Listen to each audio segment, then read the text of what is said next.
हाँ बेटा, आज जो मैं क्वेश्चन तो कर डिस्कस सह क्वेश्चन नंबर 5 तो क्वेश्चन नंबर 5 यस जन यानी पार्ट नंबर 8 ये पार्ट कर बेटा तो डिस्कस यस जन पार्ट नंबर 8 क्या वनान यानी एक्चुअली क्वेश्चन नंबर 5 जन अत मज 10 आइडेंटिटीज तो यम प्रूव करने तो यस जन पार्ट नंबर 8 सह sin a plus cosec a whole square plus cos a plus sec a whole square equals to 7 plus tan square a plus cot square a यानी यस जन यह पार्ट यह कित कर प्रूव या नमो अमुक LHS हवन बराबर RHS तो या नमो RHS हवन बराबर LHS बह क्या कर बह निमन टेकिंग LHS यानी यस जन यह पार्ट नंबर 8 बह निमन अमुक LHS माने गो लेफ्ट हैंड साइड यम सात बह लेफ्ट हैंड साइड निमन सह क्या sin a plus cosec a sin a plus cosec a whole square plus cos a plus sec a whole square यानी यस जन LHS लेफ्ट हैंड साइड न्यू मे यह कत मे हवन बराबर 7 plus sec square a plus cot square a अम पत क्या कर बह अगर तुम गोडनेथ तुम वो यानी यस जन यहन sin a plus cosec a whole square यानी यतन वन सिंपली क्या क्या अतन सा गई आइडेंटिटी कस ग यानी करो आइडेंटिटी यूज कस आइडेंटिटी करो यूज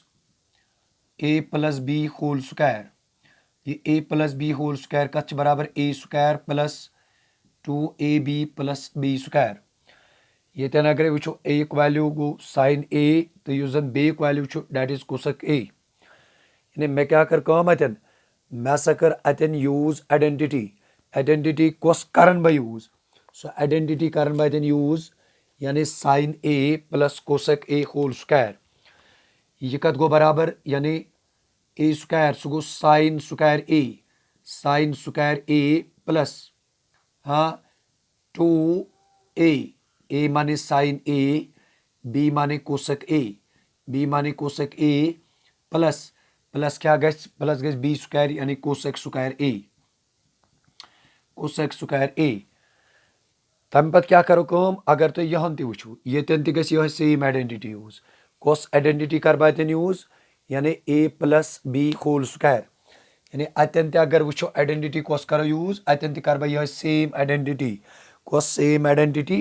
यानी a plus b whole square चूंकि मे वो तुम कि a plus b whole square कत बराबर आसान that is equal to a square plus 2ab plus b square यस जन तुम लोअर क्लासन मज आइडेंटिटी पढ़म यन तम सात वो a स्क्वायर यानी cos स्क्वायर a अगर यन वो a वैल्यू गो cos a तो b वैल्यू गो sec a plus 2 go formula what is the value of a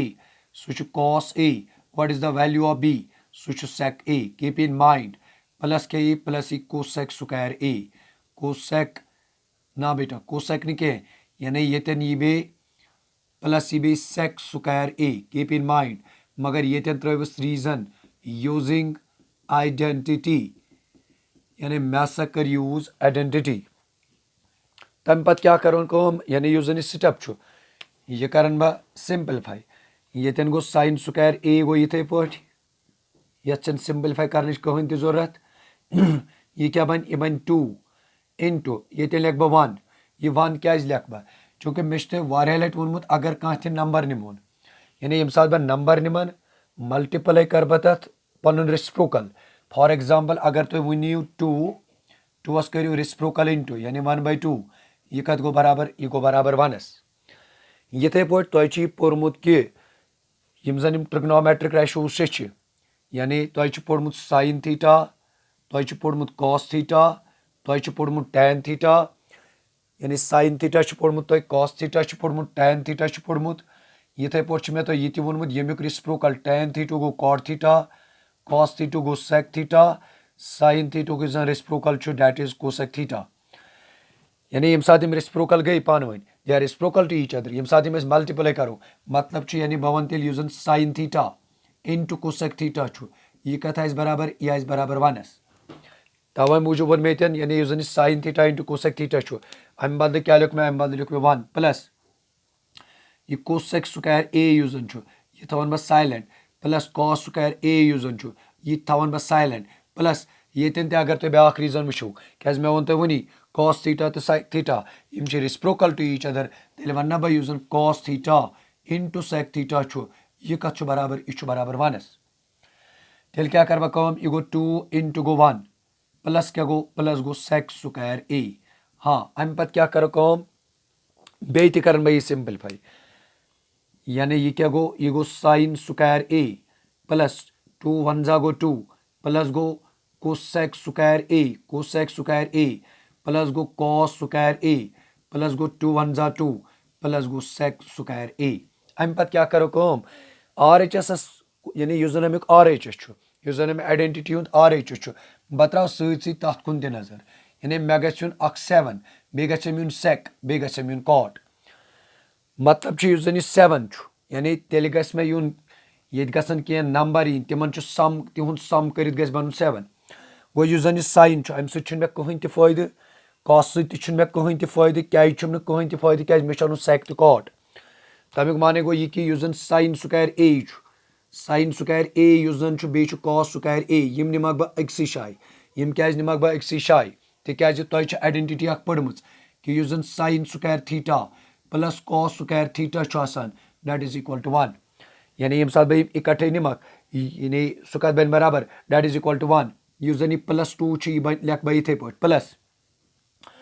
तुम ब्या चीज पोर्मुत क्या कोसेक तव ये एल एच मज आव कोसेक यह मे जरूरत कह मगर तुम ब्या आइडेंटिटी पढ़म क्या कोसेक स्क्वायर थीटा क्या मे जरूरत tan तो कॉट गो मे पाई यह cosec square theta that is equal to 1 plus tan square theta keep in mind cot square theta sorry यानी यह कोसेक स्क्वायर थीटा यह कत बराबर that is equal to 1 plus cot square theta गो यम बदल क्या लिख बह तेल प्लस गो यह 2 यह कोसेक स्क्वायर ए अमे बदल लिख बह 1 plus cot square A not theta यानी 1 प्लस कॉट स्क्वायर ए तम पे क्या कर बह बे गो प्लस यह कॉस स्क्वायर मे योतन यह 2 गो इथे पे ब्या आइडेंटिटी तो पढ़म यह सेक स्क्वायर थीटा यह बराबर 1 प्लस tan स्क्वायर थीटा क्या तुम वो मे तुम आर एच एस कुन नजर त्रा सी यानी इस मे चीज जरूरत क्या बह हेक ना यह कन्वर्ट कर तथ रिक्वायर्ड यानी इस मे जरूरत यम बदल ना बह लिखित 1 प्लस tan स्क्वायर ए बस मकलो सवाल गो tan तव मे कॉट तव मे मगर मे कम चीज मे कमी मे गुन 7 क्या तुम ये पाई कि यह sine square A plus cos square ए यह गो बराबर 1 यह यह रीजन यानी यह रीजन मे यह रीजन यह दिन ये स्टेपस सह रीजन हाँ प्लस गो 2 प्लस गो 1 प्लस गो कॉट स्क्वायर ए प्लस क्या गो प्लस गो 2 प्लस गो 1 प्लस गो tan स्क्वायर ए ये दिव reason sine square theta plus cos square theta that is equal to 1 number कर बह combine 1 plus 2 plus 1 plus 2 plus 1 plus के प्लस ये कॉट स्क्वायर ए प्लस के प्लस ये बेटा tan स्क्वायर ए 2 प्लस 1 ये गो 3 3 plus 1 go 4 4 plus 2 go 6 6 plus 1 so go 7 plus cot square A plus के plus ये tan स्क्वायर ए यह मे कर प्रूव त यानी अगर तुम वो मे क्या प्रूव कर यानी मे कत बराबर हाउन मे हसा यह हाउन बराबर यानी मे कत बराबर हाउन मे हसा हाउन 7 प्लस tan ये बेटा सेक कह यह tan स्क्वायर यह बेटा ये tan स्क्वायर ये गलती गम यानी मे हाउन बराबर 7 plus tan square A plus cot square ए मे द्राव ना जवाब यह हाँ यानी मे क्या द्राव 7 plus cot square A plus tan square ए सह गो ना इक्वल गो बेटा R H S hence proved यानी ये गो बेटा ये पार्ट पार्ट नंबर 8 बेटा ये गो बेटा ये पार्ट नंबर 8 कंप्लीट हाँ बेटा ये वन बह ये बेटा गलती गम यह सेक अतन यह बेटा यानी 7 plus tan square A plus cot square ए मे द्राव ना ती 7 plus tan square A plus cot square ए यह कर बेटा कह ये tan ये इट डज नॉट मैटर तो ये पार्ट नंबर 8 बेटा ये पार्ट नंबर 8 गो बेटा ये कंप्लीट हाँ बेटा अमे पे क्या करो अमे पे निमन बह बेटा अमुक ब्या पार्ट यानी पार्ट नंबर 9 निमन बह यह बेटा पार्ट नंबर 8 तो अमे पे निमन बह अमुक ब्या पार्ट इस बेटा पार्ट नंबर 9 यानी बेटा अमि पे दिमन ब्या पार्ट यु जन पार्ट नंबर 9 यु जन पार्ट नंबर 9 सह क्या छु यानी बेटा यु जन पार्ट नंबर 9 पार्ट नंबर 9 क्या छु सह छु cosec A plus cosec A it is not plus it is minus cosec a minus cot a cosec a minus cot a cosec a minus sin a cosec a minus sin a into sec a minus sec a minus cos a sec a minus cos a equals to ये कत मे हावन बराबर बेटा 1/10 a plus cot a यानी बेटा यु जन ये part यह पार्ट नंबर 9 हाँ बेटा cosec a minus sin a into sec a minus cos a equals to 1/10 a plus cot a यानी क्या बेटा यह पार्ट नंबर 9 यु जन यह पार्ट बेटा यह बेटा पार्ट नंबर 9 हाँ बेटा यानी बेटा यु जन यह पार्ट नंबर 9 वन कर तुम सह डिस्कस यह पार्ट नंबर 9 यह पार्ट नंबर 9 कित पोट करोन बेटा अगर तो अतन वो बेटा अतन तुम हिंट यानी अगर तो अतन वो अतन बेटा हिंट कि यु जन यह पार्ट यानी यह कर सेपरेटली माने गो गड कड़ सा LHS पत कड़ सा RHS यानी अगर तुम क्वेश्चनस मज वो अत बेटा तुम हिंट क्या यानी कर सा यु जन LHS कड़न सा यानी कर सा सेपरेटली मतलब गड कड़न सा LHS पत क्या कड़न पत कड़न सा RHS हम बेटा इस कित पोट करो यह पार्ट गोडनथ निमन बह LHS माने बेटा लेफ्ट हैंड साइड यानी ये पोट तुम वो पार्ट नंबर यु जन बेटा पार्ट नंबर 4 पार्ट नंबर 4 मज न्यू यानी गो न्यू LHS पत न्यू RHS हाँ यम जन बाकी पार्ट यानी अगर तो बेटा अत मज वो बाकी पार्ट वो बाकियन पार्टन मज क्या करो तुम न्यू LHS हो बराबर RHS मगर यह वनकस क्वेश्चन मज वन गिवन कर सा LHS तो RHS सेपरेटली यानी गोड कड़ LHS पत कड़ RHS बह निमन गोडनथी यानी क्या करो गोड निमोन बेटा गोड LHS यम सात बह निमन यह क्या बेटा cosec a minus sine a into sec a minus cos a अमि पे क्या कर बह बेटा चूंकि तुझे पाई यु जन कोसेक a यह रेसिप्रोकल ऑफ sin a क्या यह कर ना बह इत लिखित 1/sin a minus sin a तुम दपो लिखो 1/cos a बस बेटा तेल वात बे तुथी यानी मे कोर चेंज कोसेक इथे पोट यु जन सेक यह कर ना बह बेटा लिखित 1/cos a minus cos a क्या मे वोनमुत यु जन चैप्टर अमिस इंट्रोडक्शन मज तम 10 पॉइंट यानी ये लिखियो बेटा रीजन यु जन cosec theta that is equal to 1/sin theta इथे पोट यु जन sec theta is equal to 1/cos theta keep in mind हाँ बेटा यह कर डिवाइड 1 अमि पे क्या करो इस करो cross 1 into 1 that is 1 minus sin a into sin a that is sin square a upon e बेटा sin a into 1 into 1 1 minus गो बेटा cos square a अपॉन के बेटा अपॉन ई cos a यानी मे क्या कर अतन समझो तो यह कत मे क्या कोर अतन मे कोर बेटा क्रॉस यम सात मे क्रॉस कोर सह बन 1 1 जा 1 minus sin a into sin a बन बेटा sin square a यम पत वन बेटा ब्या पॉइंट यु जन sin square theta plus cos square theta that is equal to 1 अगर बह ये कड़ कमुक वैल्यू cos square theta मे वोनमुत यानी गोडनिच आइडेंटिटी मज पे ना 2 रिजल्ट यह गो ना बेटा बराबर 1 माइनस sin square theta इथे पोट यु जन cos square theta sorry sin square theta value अगर बह ये कड़ सह कत गो बराबर 1 माइनस cos square theta यानी मतलब तुम गोडनिच आइडेंटिटी पढ़म गोडनिच आइडेंटिटी मज पोर्मुत तुम sin square theta plus cos square theta that is equal to 1 यिथे पे वन बह अगर बह ये कड़ कॉस स्क्वायर थीटुक value that is equal to 1 minus sine square theta यिथे पे अगर बह कड़ साइन स्क्वायर थीटुक value that is equal to 1 minus cos square theta हाँ बेटा क्या ये हेकना बह ये पे लिखित कि अगर ये बेटा 1 माइनस साइन स्क्वायर ई यानी 1 minus sine square E that is equal to cos square E keep in mind upon के बेटा upon E sine A into के बेटा अगर ये वो 1 minus cos square theta that is equal to sine square theta यानी sine square E upon के बेटा अपॉन ई कॉस ई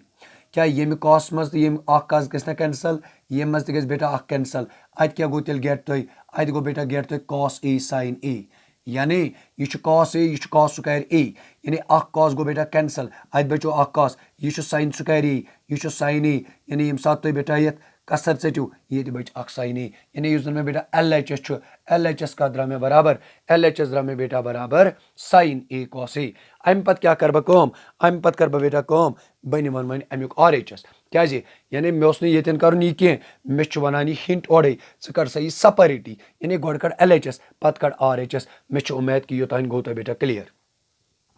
यानी LHS के द्रा में बेटा LHS द्रा में कॉस ए साइन ए अम पत क्या करो अम पत वन बेटा वन अमुक RHS यानी जन यह पार्ट नंबर 9 बेटा अम पत क्या निमन बह बेटा वन अमुक RHS ओतान क्या कोर मे डिटरमाइन ओतान कोर मे बेटा डिटरमाइन अमुक LHS हाँ बेटा जन वन अमुक RHS यानी बह वन टेकिंग RHS माने यानी right hand side so right hand side क्या राइट हैंड साइड बेटा 1 upon tan A plus cot A one तो गेम गिंदन ये पे यानी उस जन tan तो cot यह कत मन अन वन यह अन कॉसस तो साइनस मज हाँ बेटा अम पत क्या कर तेल सिंपल तुम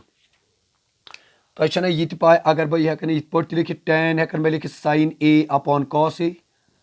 वन दपो तो लेखन यह 1 अपॉन cot मगर यह कॉटस मज अम सत पे बेटा कहीं फर्क प्लस cot गो तेल बराबर cos A upon sine A ये क्या दी बेटा रीजन उस tan theta that is equal to sine theta upon cos theta यह मे इंट्रोडक्शन मज वोनमुत ये पे उस cot थीटा